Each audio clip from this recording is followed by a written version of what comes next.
Hi friends, welcome to my channel. ಇವತ್ತಿನ recipe ಏನಂತ ಹೇಳಿದ್ರೆ ಆನಿಯನ್ ಪಕೋಡ ಮಾಡ್ತಿದ್ದೀನಿ. ಅದಕ್ಕೆ ಬೇಕಾಗಿರೋದು ಏನೇನು ಅಂತ ಹೇಳಿದ್ರೆ, ಫಸ್ಟು ನಾನು ಒಂದು ಆನಿಯನ್ ತೊಗೊಂಡಿದ್ದೀನಿ, ಅದಕ್ಕೆ ಗೋಡಂಬಿ ಆ್ಯಡ್ ಮಾಡ್ಕೊತಾ ಇದ್ದೀನಿ. ಅದ್ರ ಜೊತೆಗೆ ಕರಿ ಲೀವ್ಸ್ ಹಾಕ್ಕೊತಾ ಇದ್ದೀನಿ.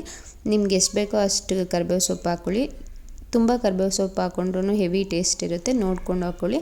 ಅದಕ್ಕೆ ಸ್ವಲ್ಪ ಪೆಪ್ಪರ್ ಪೌಡರು ಮತ್ತು ಅರಿಶಿನ ಪುಡಿ ಆ್ಯಡ್ ಮಾಡ್ಕೊಂಡಿದ್ದೀನಿ. ಅದ್ರ ಜೊತೆಗೆ ಗ್ರೀನ್ ಚಿಲ್ಲೀಸ್ ಉದ್ದುದಕ್ಕೆ ಸ್ಲೈಸ್ ಮಾಡಿ ಹಾಕ್ಕೊತಾ ಇದ್ದೀನಿ.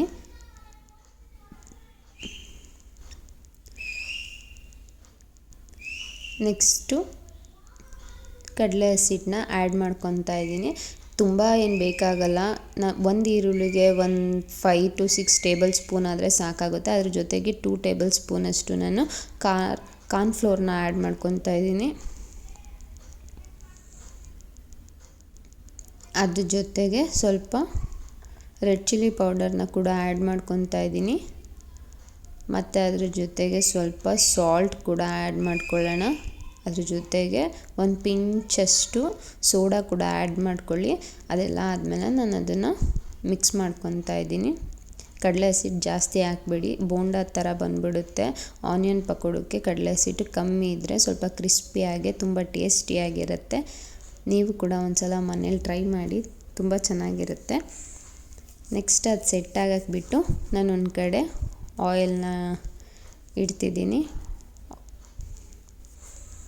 ಎಣ್ಣೆ ಕಾದ್ಮೇಲೆ ಪಕೋಡನ ತುಂಬ ಬಿಡಿ ಬಿಡಿಯಾಗಿ ಬಿಟ್ಕೊತಾ ಇದ್ದೀನಿ. ಒಂದು 5 to 10 ಮಿನಿಟ್ಸ್ ಅದನ್ನು ಲೋ ಫ್ಲೇಮಲ್ಲಿ ಕುಕ್ ಮಾಡ್ಕೊತೀನಿ.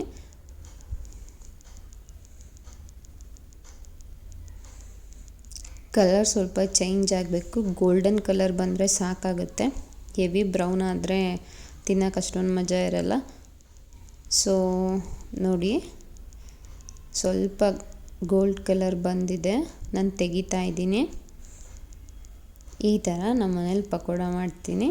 ನೀವು ಕೂಡ ಟ್ರೈ ಮಾಡಿ, ಹೇಗಿತ್ತು ಅಂತ ಹೇಳಿ ಕಮೆಂಟ್ ಮಾಡಿ.